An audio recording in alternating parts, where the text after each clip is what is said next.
sejahtera. Yang terhormat, Bapak Ibu dosen dan Bapak Ibu guru penguji uji kinerja PPG tahun 2021. Saya, Priska Fajar Sulistianingsi SPD, mahasiswi PPG dalam jabatan Angkatan 4 Pendidikan Geografi UHAMKA.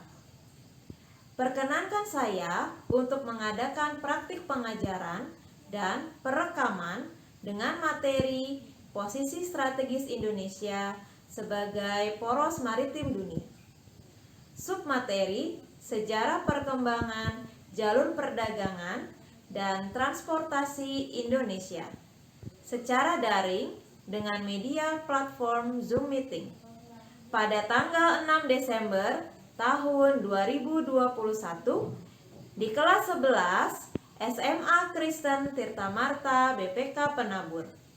Berikut adalah kartu ujian saya. Demikian perkenalan diri saya.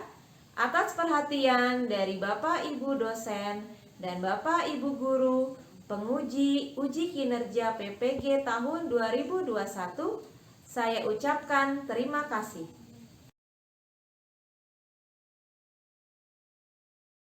Oke, selamat siang anak-anak. Apa kabar? Mana Baik, Bu. suaranya? Baik, Bu. Baik, Malvin. Baik, Bu. Baik, Matthew. Iya, baik, Bu. Baik semua ya. Oke anak-anak, terima kasih. Tidak lupa kita mengucapkan puji dan syukur kepada Tuhan Yang Maha Kuasa karena atas berkat dan rahmat-Nya kita bisa masuk lewat Zoom meeting ini ya di siang hari ini untuk sama-sama belajar materi kita yang ketiga, yaitu adalah tentang perkembangan jalur transportasi dan perdagangan internasional di Indonesia. Belum kita mulai kegiatan kita pada siang hari ini, Tobias saya minta untuk pimpin doa pembukaan. Oke, Bu Priska dan teman-teman, mari kita bersatu dalam doa. Tuhan, sekarang kita mau memulai pelajaran geografi. Tolong berkatilah kita agar bisa diajarkan Bu Priska dengan baik. Terima kasih Tuhan, dalam nama-Mu kami berdoa dan mengucap syukur. Amin. Amin. Terima kasih Tobias sudah memimpin doa pembukaan ya. Nah anak-anak, kita akan sama-sama menyanyikan lagu wajib nasional Bangun Pemudi Pemuda ya.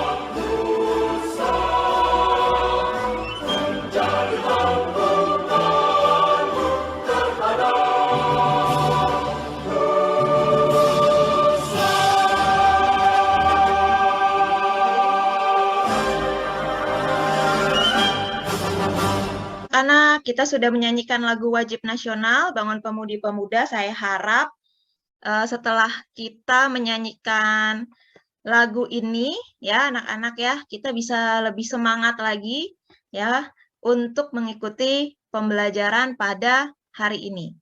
Nah anak-anak, berikutnya saya akan melakukan presensi ya sebagai bukti ya kalian bisa disiplin hadir di dalam ruang Zoom meeting ini dengan baik. Yang namanya saya sebut harap untuk dapat merespon dengan suara ya. Clement? Hadir, Bu. Oke. Enza? Enza ada? Ada, oke, terima kasih. Malvin? Hadir, Bu. Matthew? Hadir. Bu. Michael Arsa? Hadir, Bu. Oke, Tobias? Hadir, Bu. Oke, berarti semuanya sudah hadir ya dengan lengkap. Terima kasih. Kalian sudah dengan disiplin hadir di kelas ini tepat waktu. Nah, anak-anak yang berikutnya kita akan sama-sama buat kesepakatan dulu ya. Selama mengikuti proses belajar mengajar ini, kira-kira apa yang harus kita lakukan. Gitu ya. Bisa aktif lah di kelas itu. Oh iya, aktif di dalam kelas. Oke, terima kasih.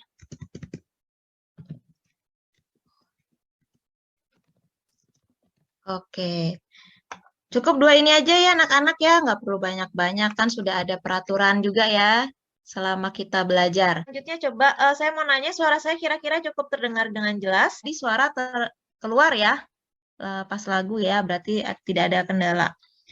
Nah, anak-anak saya harap kalian dalam keadaan yang sehat gitu ya, yang sehat, kemudian secara jasmani ya, secara jasmani dan juga secara rohani, saya harap kita semua dalam keadaan yang sehat ya, sehingga kita bisa mengikuti pelajaran hari ini dengan baik gitu ya. Kalian tetap patuh pada protokol kesehatan ya, seperti menggunakan masker, mencuci tangan kalau kalian sudah menyentuh sesuatu atau kalian pergi dari manapun gitu ya, menjaga jarak ya, membatasi mobilitas. Jadi kalau kalian merasa tidak penting keluar rumah ya tetap di rumah saja ya. Dan yang tidak lupa kalian harus makan makanan yang bergizi ya, tidur yang cukup ya anak-anak ya. Permainannya apa? Kalian hanya menebak gambar, anak-anak. Tebak gambar. Mudah kan? Ada gambar apa, lalu kalian tebak. Ini akan menjadi dua atau tiga kata saja ya dirangkai. Oke, kita mulai ya. Kita lihat soal nomor 1. Kira-kira apa ini? Polisi tidur, tidur, Bu. Oh iya, good. Terima kasih. Gampang ya, polisi tidur. Oke, terima kasih. Selanjutnya yang kedua. Apa ini? Bayi menangis bukan sih, Bu? Oh iya, betul, Malvin. Bayi menangis. Good. Lanjut, yang terakhir ya, anak-anak. Saya harap setelah ini kita semakin semangat. Nah, apa ini? Siapa yang tahu? Kamu menolak hatiku, Bu ya? Apa toh? Kamu menolak hatiku ya, Bu? Kau tolak cintaku, Tobi. Ya, tepuk tangan untuk kita semua anak-anak. Terima kasih. Ayo aplausnya untuk kita semua ya. Kita sudah sama-sama ikut ice breaking. Saya harap kalian lebih semangat karena hari sudah siang ya. Anak-anak, kalau saya tanya pertemuan minggu lalu, kira-kira adakah ya kalian yang ingat tentang karakteristik wilayah lautan Indonesia? Ada yang ingat? Oke. Nah, saya ada pertanyaan ya. Ini ada hubungannya dengan sejarah sedikit. Nah, apa yang kalian pikirkan tentang kerajaan maritim di Indonesia? Ayo, siapa yang berani memberikan Saya, Bu. Oke, Arsa, silakan. Kerajaan maritim di Indonesia itu ya memiliki pengaruh secara perdagangan secara ekonomis di daerah sekitarnya yang memiliki hubungan perdagangan dengan beberapa negara dari Arab hingga ke Tiongkok. Oke, good Arsa. Ya, ada perdagangan ya, hubungan dagang dengan negara lain. Good. Nah, anak-anak, saya akan memberikan dulu nih sebelum kita masuk ke pembelajaran kita, yaitu adalah tujuan pembelajaran. Ya. Apa tujuan pembelajaran kita?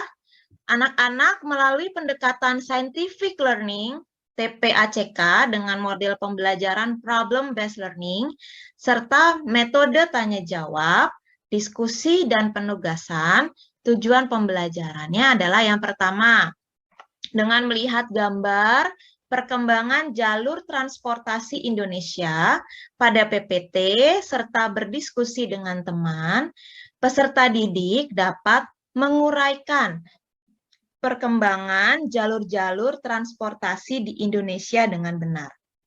Ya, anak-anak ya.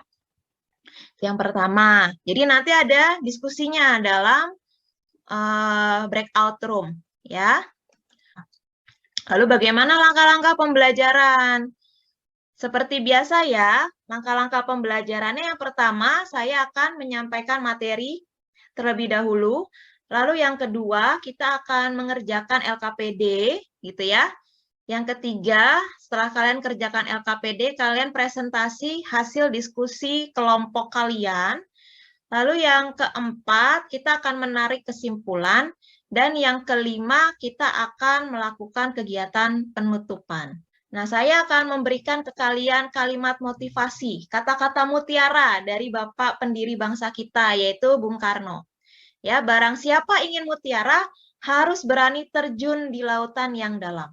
Ya, jadi kalau kalian ingin sesuatu hal yang baik, kalian harus berani, gitu ya, karena lautan yang dalam itu kan arusnya cukup tinggi ya, cukup kencang. Jadi kalian harus berani melawan arus. Jadi kalian akan mendapatkan mutiara, mendapatkan hasil yang baik. Gitu ya. Ini adalah kalimat mutiara dari Bung Karno. Nah, apa manfaat pembelajaran? Jadi tujuan, sekarang apa manfaatnya? Yang pertama adalah memahami sejarah perkembangan jalur transportasi dan perdagangan internasional di Indonesia. Lalu yang kedua, tentu saja setelah kalian belajar sejarah perkembangan jalur transportasi, pasti kalian itu bisa lebih cinta gitu ya terhadap tanah air kita. Dengan cara apa? Dengan cara menjaga keutuhan negara.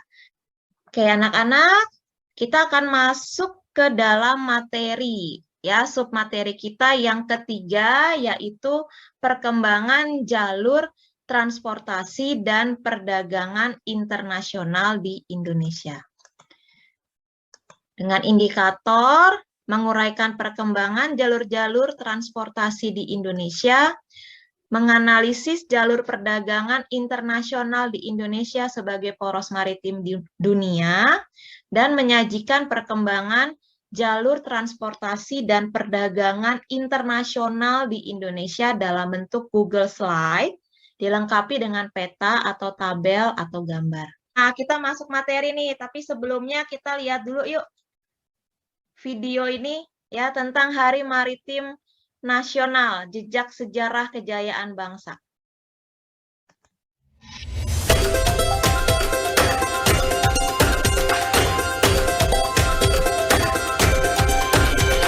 Nah, silakan kalian join Mentimeternya ya. Karena saya mau bertanya tentang apa sih yang kalian pikirkan tentang video tadi. Ya, silakan join Mentimeter. Ini kodenya saya juga tulis di dalam chat ya. Saya drop chat dulu. Oke. Nah, silakan kalian join di Mentimeter. Coba saya mau lihat nanti jawabannya seperti apa. Oke, saya lihat ya.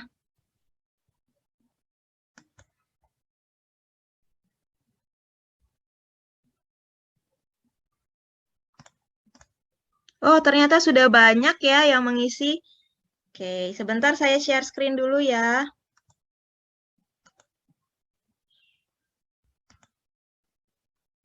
Oke, ya sudah banyak nih. Oh, oke, ini ya. Maritim sangat bersejarah. Oke, mulainya dari 500 sebelum Masehi ya. Oke, anak-anak ini karena kalian sudah menulis 3 kali ya. Ada yang mungkin ada yang 3, ada yang 2, jadi banyak nih. Terima kasih. Nah ini, oh ternyata ada yang baru tahu ada Hari Maritim ya. Wah, saya juga baru tahu ya. Prosesnya bertahun-tahun.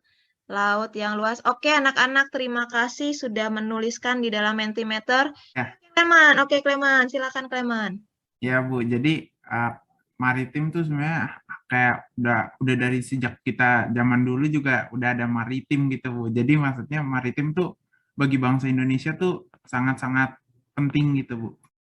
Oke, terima kasih Clement ya. Jadi kondisi maritim di Indonesia tuh sangat penting ya. Bagus, terima kasih Clement ya. Butuh sejarah yang sangat panjang juga ya. Tadi ya kita lihat karena kalian sudah tulis tuh di Mentimeter. Terima kasih yang sudah menulis sampai mungkin ada yang sudah maksimal 3 kali dan ada yang 2 kali ya. Oke anak-anak, terima kasih sudah berani memberikan pendapat baik secara lisan dan tulisan ya tentang video yang sudah saya berikan. Nah, ini anak-anak coba kalian cari boleh lewat Google ya. Silahkan kalian cari informasi mengenai alur laut kepulauan Indonesia. Boleh dicari dari sekarang ya tentang alur laut kepulauan Indonesia. Kenapa? Karena ini yang nanti akan kita bahas dalam LKPD kita, ya. Silakan kalian cari dulu sekarang atau nanti saat saya menjelaskan materi pun tidak masalah, ya. Karena ini nanti ada hubungannya dengan pengerjaan LKPD ya tentang alur laut kepulauan Indonesia. Apa itu alur laut kepulauan Indonesia dan bagaimana alurnya, jalurnya? Silakan kalian cari dulu, ya anak-anak ya. Nah, izinkan saya untuk memberikan materi yang pertama, yaitu tentang sejarah perkembangan jalur transportasi dan perdagangan internasional di Indonesia. Nah, mengenai sejarah pasti berhubungan dengan masa ya, dengan waktu. Untuk bagian ini, anak-anak, bagian tentang sejarah perkembangan jalur transportasi dan perdagangan internasional di Indonesia itu saya sebenarnya membagi menjadi 2 ya. Yang pertama itu masa kerajaan, yang kedua itu adalah masa penjelajahan bangsa asing. Ya, nanti kita lihat bangsa asing mana yang menjelajah sampai ke wilayah Nusantara. Gitu ya. Kita mulai dulu dari yang pertama masa kerajaan. Ini Arsa pasti suka nih ya karena berhubungan dengan sejarah. Ya. Nah, anak-anak berdasarkan catatan sejarah ya kerajaan-kerajaan yang ada di Nusantara karena saat itu belum ada Indonesia ya. Indonesia belum merdeka. Jadi masih dikenal sebagai Nusantara. Ya, ini banyak sekali melakukan hubungan perdagangan dengan bangsa lain. Tadi Arsa udah bilang ya, melakukan perdagangan dengan bangsa lain. Nah, ini memang betul sekali Arsa ya. Ini berdasarkan catatan sejarah. Nah, kita mulai. Sebenarnya ada banyak sih. Sebenarnya ada banyak sekali kerajaan bercorak maritim. Ada yang tahu selain kerajaan Sriwijaya karena saya sudah post di sini. Ada yang tahu kerajaan selain Sriwijaya yang coraknya maritim? Ayo, ada yang tahu? Majapahit, Bu. Majapahit, good, Malvin. Ada lagi selain Majapahit? Yang ada di wilayah Sumatera? Kerajaan apa? Kerajaan Islam pertama di wilayah Sumatera? Depannya S. Samudra Pasai, Bu. Betul, Malvin. Samudra Pasai. Betul sekali. Ya, ada kerajaan di Jawa juga. Depannya D. Kerajaan apa itu? Demak. Depannya D, belakangnya K. Demak. Iya, oke. Thank you, Arsa. Kerajaan Demak ya. Dan masih banyak kerajaan yang lain. Tapi di sini saya hanya fokuskan di 2 kerajaan saja ya. Yang pertama, Kerajaan Sriwijaya tahun 6 sampai 10 Masehi. Ya. Nah, ada yang tahu nggak letak Kerajaan Sriwijaya di mana? Letaknya di mana? Ada yang tahu? Kalau makan pempek di Sumatera. Iya, betul. Terima kasih, Clement. Sumatera. Tepatnya di Palembang. Ya, jadi kalau suka makan pempek pasti ingat nih. Ya. Kerajaan ini ya dekat dengan pantai dan diperkirakan di tepi Sungai Musi kerajaan ini ya anak-anak ya.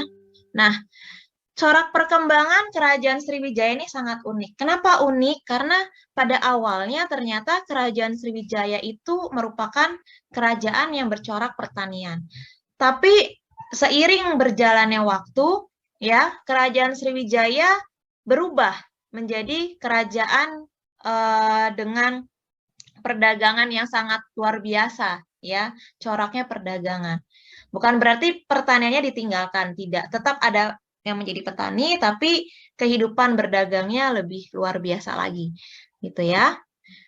Nah, ini adalah peta Kerajaan Sriwijaya. Kita lihat, kita nggak usah lihat secara sejarah, tapi kita lihat secara ini anak-anak, rutenya, ya. Perhatikan ini, dari China ke India. Menurut kalian nih lewat wilayah mana aja nih? Wilayah mana saja, Arsa? Paling dekat dari wilayah Malaka, lebih tepatnya dari sini dari Aceh ke Malaysia mungkin buat resupply, tapi itu bisa lewat Aceh, lalu lewat dari sini sampai daratan Semenanjung Malaya, terus dari antara Kamboja atau Vietnam, terus melanjutkan lagi ke Cina. Oke, terima kasih Arsa. Sekarang kita lihat bagaimana perkembangan jalur transportasi dan perdagangan internasional di Indonesia sebagai upaya menuju negara poros maritim dunia. Kalau kita ngomongin poros itu berarti kan pusatnya ya. Nah, ini ada sejarah pemikiran program tol laut anak-anak. Ya, awalnya kalau kita ingat tentang wilayah, laut itu dipandang sebagai pemisah daratan. Karena daratan dipisahkan oleh laut, akhirnya laut itu kurang dimanfaatkan anak-anak. Ya, sementara kekayaan laut kita sangat banyak. Akhirnya muncullah nih ide ini, gagasan tentang tol laut. Supaya Indonesia itu bisa menjadi jalur transportasi dan perdagangan internasional. Ya, balik lagi nih menjadi pusat maritim di dunia. Karena kita ingat sejarahnya ya dua kerajaan tadi yang saya sebutkan yang kita pelajari bersama itu adalah pusatnya kerajaan maritim di wilayah Asia Tenggara. Gitu ya. Kita balik lagi diharapkan seperti itu. Ya, kejayaan negara kita menjadi negara maritim. Karena bangsa kita adalah bangsa maritim, gitu ya. Nah, tadi saya sudah ngomongin tentang tol laut. Kalau kita lihat tol laut itu apa sih yang kita bayangkan tentang tol laut? Arsa, kalau ngomongin tol laut, apa yang kamu bayangkan? Itu semacam kayak tol yang berada di bawah laut, itu maksudnya kayak di dalam tanah yang di bawah laut. Oke, tolnya ada di bawah laut ya. Nah, sama Arsa, saya juga awalnya mikirnya begitu. Ya, satu pulau sama pulau yang lain tuh ada jalan tol. Ternyata bukan itu anak-anak ya. Miskonsepsi deh ya. Ternyata tol laut itu adalah, nah ini, transportasi laut, bukan jalan tol ya, dengan kapal. Jadi transportasi laut dengan kapal atau sistem logistik kelautan. Nah ini perhatikan ya, melayani tanpa henti dari Sabang hingga Merauke. Jadi kita bisa masuk ke dalam pengerjaan LKPD ya, anak-anak. Silakan dibuka Google Classroom-nya. Kalian lihat tadi berhubungan dengan tol laut, alur laut ya, ALKI ya. Nah ini kira-kira begini. Ya, ini ya bentuk LKPD kita. Ya, langkah kerjanya. Yang pertama, perhatikan setiap instruksi dengan cermat. Lalu kalian diskusikan dan kerjakanlah bersama dengan kelompok kalian. Lalu cari sumber belajar dan referensi lain. Lalu tuliskan hasilnya pada lembar yang sudah disediakan oleh guru. Saya menyediakannya dalam bentuk Google Slides. Lalu kalian presentasi ya dengan penuh rasa percaya diri. Nah, ini yang harus kalian diskusikan, ya. Kita akan bagi menjadi 2 kelompok ya anak-anak ya. Kelompok 1 dan kelompok 2 ya. Nah, kelompok 1 dan kelompok 2 pada pertanyaan nomor 1 sama ya, menjawab pengertian dari alur laut kepulauan Indonesia atau ALKI. Nah, tapi anak-anak yang berikutnya ada perbedaan nih. Ya, yang perbedaannya di kelompok 1 akan mendiskusikan tentang ALKI 1, yang kelompok 2 itu ALKI 2. Nah, ALKI 3 itu akan menjadi tindak lanjut kita nanti. Ya, anak-anak ya. Ya, ini ya anak-anak ya. Bentuk di Google Classroom kita. Jadi nanti kalian tinggal klik saja di sini. Yang ini untuk kelompok 1 tanpa ada tulisannya kelompoknya ya. Lalu yang ini untuk kelompok 2. Nanti kalian tinggal klik ya di sini ya anak-anak ya. Oke. Nah, saya akan bagi menjadi 2 kelompok. Ya, kelompok 1 itu ada Clement, ada Malvin, ada Toby. Kelompok 2 ada Enza, ada Matthew, ada Arsa. Ya. Oke, saya akan open all room. Silakan kalian berdiskusi di dalam breakout room-nya. Saya berikan waktu 20 menit ya. Ya, oh ya, oke, udah join semua di situ. Silakan. Coba saya lihat dulu yang pertanyaan yang pertama. Oke, terima kasih. Yang kedua. Oke. Lalu coba petanya. Oh, ini ya. Oke. Lalu yang ketiga, coba. Kendalanya apa sih nih? Kendala itu berarti ini ya, masalah ya. Kira-kira tadi saya ngomongin tentang Selat Malaka. Menurut kalian di Selat Malaka ada apa? Coba cari dulu informasi. Konflik. Ya, coba cari konflik. Konflik di Selat Malaka apa?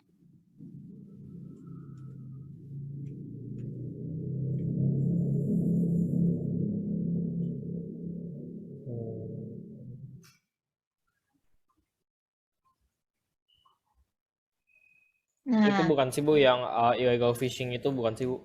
Ya, ya, Bu, itu legal. bisa masuk. Boleh, nanti ditulis di situ. Masukin aja, masukin.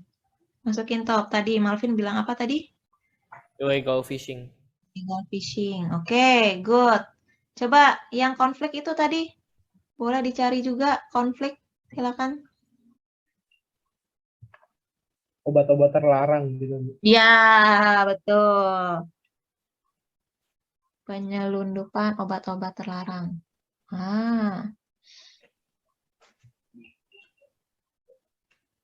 Oke.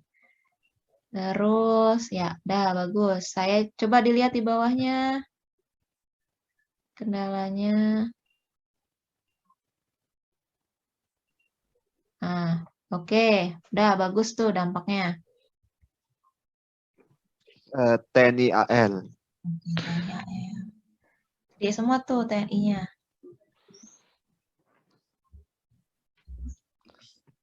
Oke, anak-anak, kita sudah berdiskusi di dalam breakout room. Sekarang kita akan presentasi. Kelompok 1, tadi siapa yang mau presentasi? Toby, Bu. Oke, silakan Toby. Silakan Toby, kelompok 1 untuk share screen. Ya, bentar Bu, saya share screen dulu. Ya.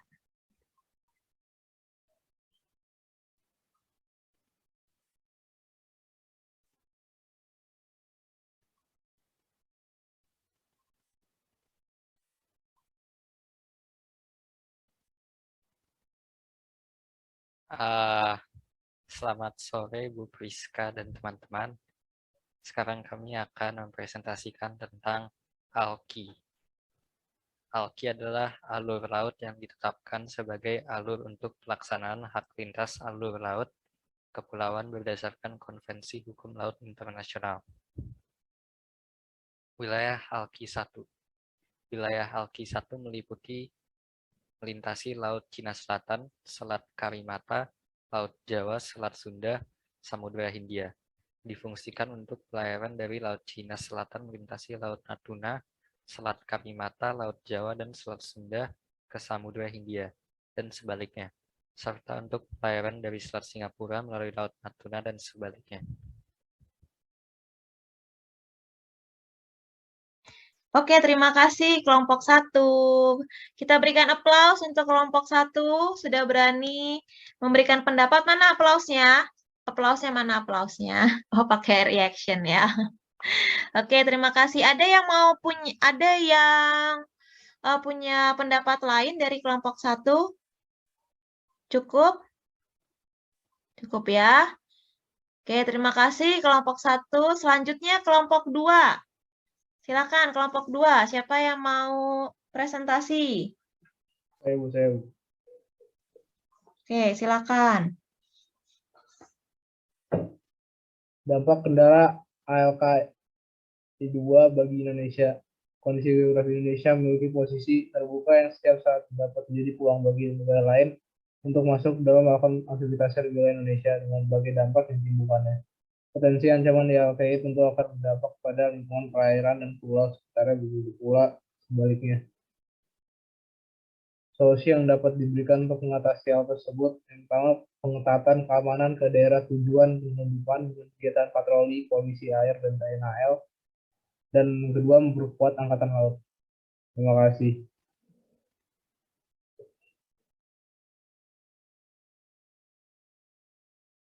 Oke, anak-anak, terima kasih ya. Ada hal yang dibingungin, ada yang punya pertanyaan mungkin dari kelompok 1 ke kelompok 2, sudah cukup jelas? Kelompok 1 ke kelompok 2 sudah cukup jelas? Jelas, Bu. Oke, sudah cukup jelas ya. Berarti tidak ada hal yang mau ditanyakan ya. Kita sudah berdiskusi dengan rasa percaya diri tadi ya. Terima kasih. Setiap kelompok sudah percaya diri menampilkan hasil diskusinya. Nah, sekarang kita akan menarik kesimpulan anak-anak. Kira-kira apa sih kesimpulan yang bisa kita dapatkan dari pembelajaran kita, terutama dari LKPD tadi? Silakan, siapa yang berani?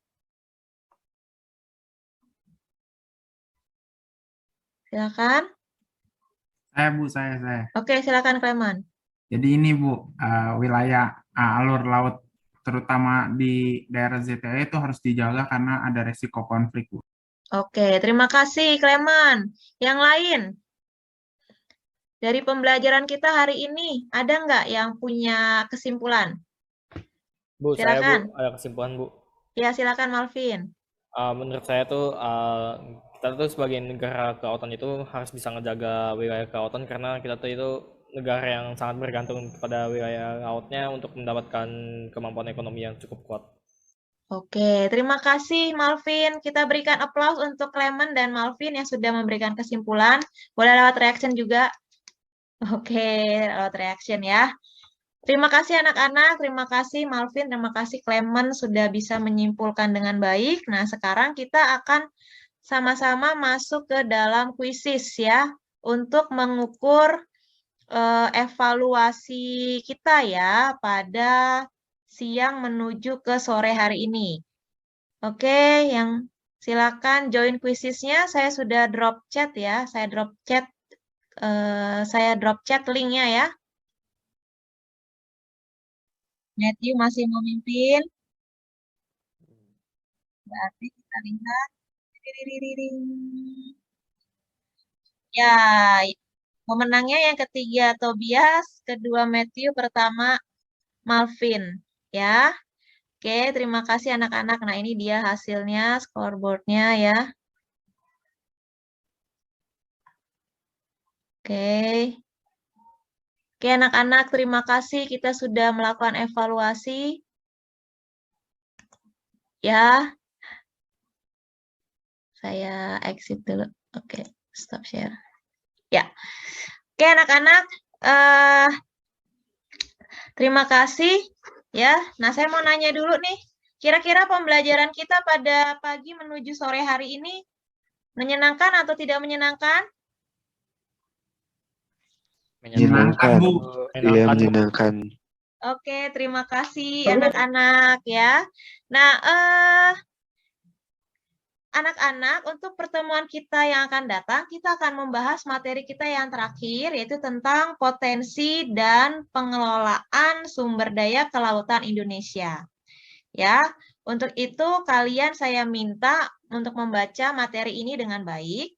Ya, sementara untuk tindak lanjut materi kita pada hari ini, pada kali ini, kalian mencari informasi tentang Alki 3 ya. Wilayahnya mana saja. Nanti akan saya tanyakan di pertemuan kita berikutnya. Ya, anak-anak ya.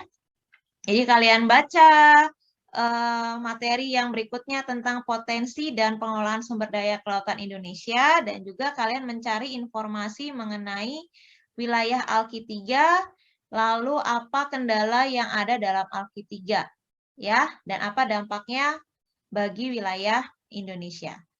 Oke anak-anak, kita sudah sampai ke penghujung pembelajaran kita. Kita akan sama-sama tutup kegiatan kita pada siang menuju sore hari ini dengan berdoa. Silakan Matthew untuk berdoa, pimpin doa.